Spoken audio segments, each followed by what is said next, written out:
it's smart to bet on America. So, oh, long term? No, long term, this is all very, very bad. You can sometimes juice up the stock market with some really reckless deregulation. You can have a really sugar rush to the economy with some tax cuts. But then long term, you got bridges falling down, you got allies walking away from you, and that's what we don't talk about enough. But do you want to give the president credit for what happened with the Russian oligarchs today? Sure. That they're sanctioning them and 38 individuals, 17 senior Russian government officials. I mean, they're taking action against Russia. Hey, listen. Apparently, after a year and a half, when they destroyed, our confidence in our elections, when they're poisoning our allies in their home country. I mean, you got somebody, a diplomat, not a diplomat, a former spy, almost murdered. And his daughter. And his daughter almost murdered in broad daylight in the UK.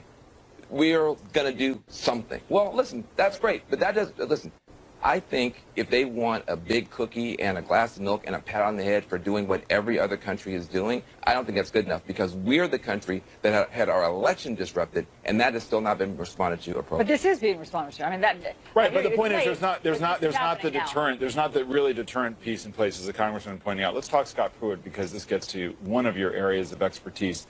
What is the real crux of the case against him as EPA administrator in terms of its environmental impact? Yeah, I mean, we talk a lot about the fact that he's corrupt, that he spent millions of dollars flying himself around going to Disneyland. All that stuff is terrible, and it's a teeny-weeny little tiny crumb of the crime he has committed against the country. I've never seen somebody be so aggressive about putting more pollution into the country, more poison into the bodies of young people. This guy is the most reckless deregulator I have ever seen. He seems to just be passionate about making sure that America is dirtier and less safe for our children. And they always talk about, and this makes me very angry, they always talk about job-killing regulations. We got to get rid of job-killing regulations. Now, hold on a second. You're talking about child-killing deregulation. That's what you're talking about. When you start talking about pulling back on clean water, pulling back on clean air, you know what that means? That means kids going to the hospital with asthma attacks. That means kids dying of cancer. That means